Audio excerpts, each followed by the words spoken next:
गरीब साध साध सब नेक हैं, आप अपनी ठोरे, जो सतलोक ले जाएंगे वो साधु कोई और।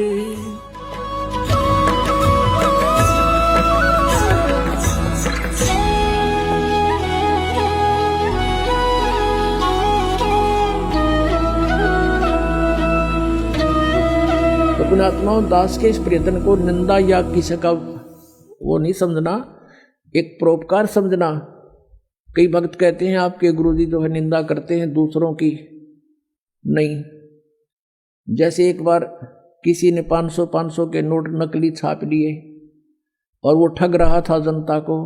सरकार को पता चला और ओरिजिनल और डुप्लीकेट दोनों साथ साथ दिखाए थे कि ये ओरिजिनल है, इसमें ये लक्षण है, ये डुप्लीकेट है। अगर ऐसा हो तो उसको ग्रहण ना करना, वो नकली है। तो कोई ये कहे कि निंदा कर रहे हैं क्यों किसी के नोट को बेकार बता रहे हैं, तो वो निंदा नहीं थी, महापरोपकार का कार्य था सरकार का। लाखों लोग बच गए ठगने से, तो दास का वही प्रयत्न समझ लेना, ये किसी की निंदा नहीं है, ये महापरोपकार का कार्य कर रहा है। अंत में देखना इसका कितना अच्छा रिजल्ट आएगा। रोया करेंगे वो प्राणी जो ऐसे नकली लोगों के अपना जीवन व्यर्थ कर रहे थे, रोया करेंगे उनको और धिक्कारा करेंगे उन नकलियों को, तुमने अपना जीवन खोया, हमारा भी खो दिया। अब प्रसंग चल रहा है कि शास्त्र विधि को त्याग कर जो मनमाना आचरण करते रहे उनको कोई लाभ नहीं हुआ।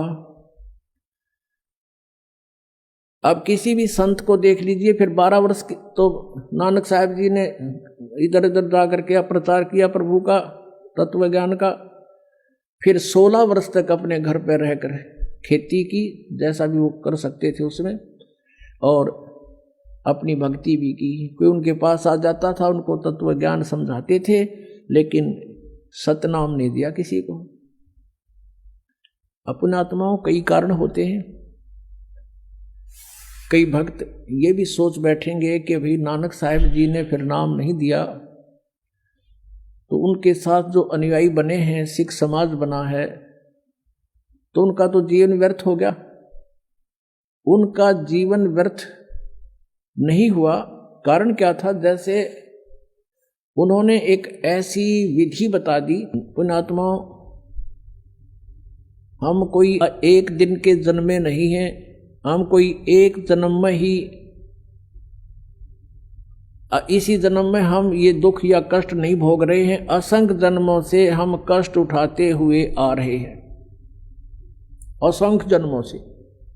और जब तक ये ट्रीटमेंट पूरा नहीं मिलेगा, हमारा रोग नहीं कटे जन्म और मरण का। आज से 600 वर्ष पहले, 550 वर्ष पहले नानक देव जी को परमात्मा मिले थे। उन्होंने फिर उनसे कहा था कि अभी आप इस ज्ञान का प्रचार अवश्य करो, लेकिन यह सतनाम नहीं देना, ना बताना किसी को। तो अब शंका उत्पन्न होती है कि उनके अनुयायियों का फिर जीवन नष्ट हो गया। जैसे उनकी जन्म साखी में, समुद्र की साखी में प्रमाण है, बाला और मर्दाना ये दो भक्त बहुत अच्छे सेवक थे, श्रद्धालु समर्पित थे नानक जी पर। तो आदरणीय नानक साहब जी के साथ ही रहते थे। उनके सतलोक गमन के उपरांत जो द्वितीय सेकंड जो अधिकारी हुए नानक साहब जी के, वो अंगद देव थे।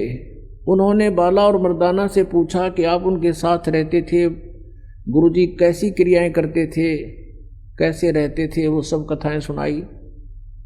एक समय की कथा सुनाई कि जब हमने प्रार्थना की नानक साहब जी से कि हमें श्रीलंका दिखाओ, तो उन्होंने कहा आंखें बंद करो। हमने आंखें बंद करी और कहा खोलो, तो खोली। हम समुद्र के किनारे खड़े थे।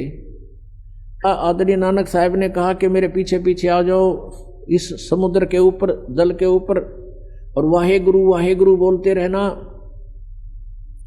मर्दाना और बाला वाहे गुरु करते हुए चल पड़े।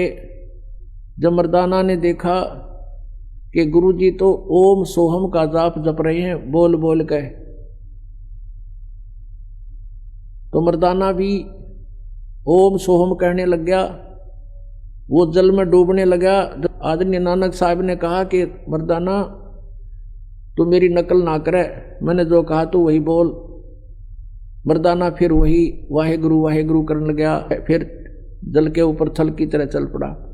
अब ये लीला नानक साहब जी ने क्यों किया? उन्होंने परमात्मा चाहिए था और परमात्मा ही उनको गुरु रूप में मिले थे आकर के। वो कहते हैं जो गुरु वचन पर डट गए कट गए फंद 84 के, गुरु वचन निश्चय कर माने पूरे गुरु की सेवा ठाने।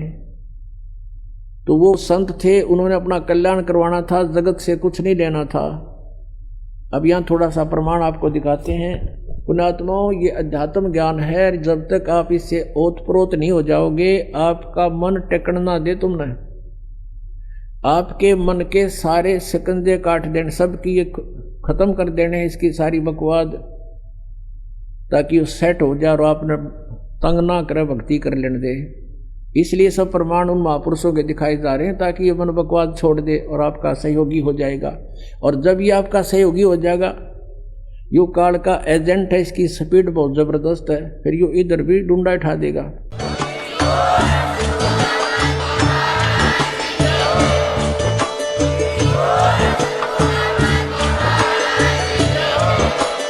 आप सुन रहे थे जगत गुरु तत्वदर्शी संत रामपाल जी महाराज जी के मंगल प्रवचन। अधिक जानकारी के लिए विजिट कीजिए हमारी वेबसाइट www.jagatgururampalji.org। संत रामपाल जी महाराज जी के शुभ आशीर्वाद से पूरे विश्व भर में 500 से भी ज्यादा नाम दीक्षा केंद्र हैं, जिन पर संत रामपाल जी महाराज जी द्वारा ऑनलाइन निशुल्क नाम दीक्षा दी जा रही है। अपने नजदीकी नाम दीक्षा केंद्र का पता करने के लिए संपर्क करें 8222880541।